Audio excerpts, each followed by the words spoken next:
야, 엄마가 하지 말라고 했어, 안 했어?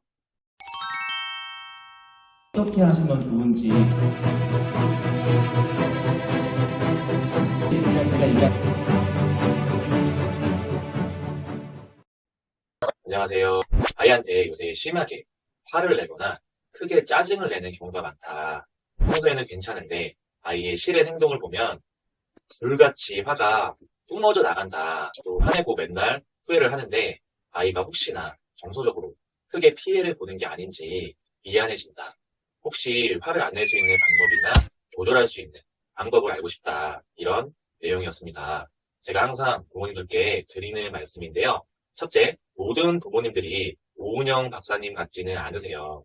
심지어 오은영 박사님도 방송에서 아이한테 화낸 적이 있다고 말씀하셨습니다. 화 안 내고 키우는 어머님들 거의 없으십니다. 많은 어머님들이 아이들에게 소리를 지르고 있고요. 지극히 정상이니까 너무 자책하지 말라는 말씀을 드리고 싶습니다. 두 번째는요, 엄마가 화를 내거나 소리를 지른다고 해서 아이가 쉽게 망가지지 않는다는 겁니다.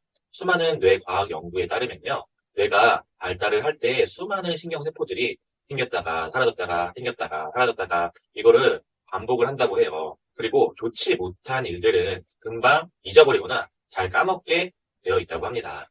부모님들도 누가 기분 나쁘게 했던 일들 하나하나 다 기억나지는 않으시죠? 아이들도 마찬가지입니다. 일란성 쌍둥이 이야기도 있는데요. 유전자가 거의 99% 같은 쌍둥이가 있었습니다. 전쟁으로 인해 부모를 잃고 각자 다른 집으로 입양을 가게 되었는데요. 30년이 흐른 뒤 두 형제를 비교해 봤더니 기질이나 지능 같은 부분은 크게 차이가 나지 않았다고 합니다. 물론 교육이나 환경이 중요하지 않다는 말은 아니죠. 하지만 부모가 완벽해야만 한다는 생각은 안 하셨으면 좋겠어요. 그렇게 되면 육아가 너무 힘들고 더없이 무거울 수밖에 없거든요. 애들 앞에서 보이는 부모 모습 하나하나에 아이들이 그렇게 막 휙휙 바뀌는 것이 아니라는 점 꼭 말씀을 드리고 싶었습니다.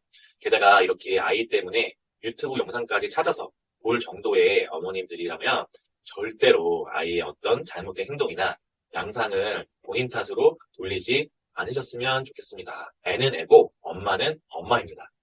세 번째는 애들 원래 그렇다입니다. 여보, 우리 왜 이럴까? 많은 아내분들이 남편분께 하소연을 하십니다. 한 번은 저도 그게 왜?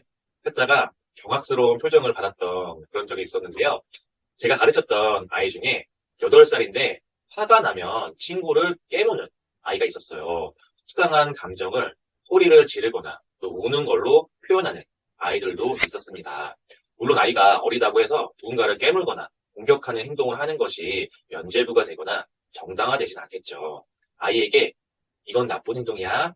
화난다고 깨물거나 공격하는 것은 좋지 못한 방법이야. 라고 단호하게 훈육해야 하는 것과는 별개로 아이는 누구나 이런 시기를 겪는다는 것입니다. 아이들은 로봇이 아닙니다. 아이들 처음에 걸음마 배우던 시기 기억나시나요? 갑자기 기어다니다가 뿅 하고 일어나서 씩씩하게 잘 걷는 아이는 한 번도 없었을 거예요.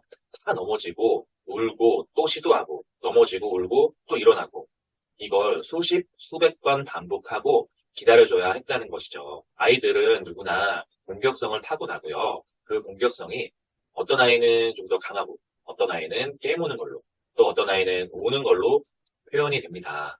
우리가 기다려주고 조절하는 방법을 교육해야 하는 이유도 여기에 있겠죠.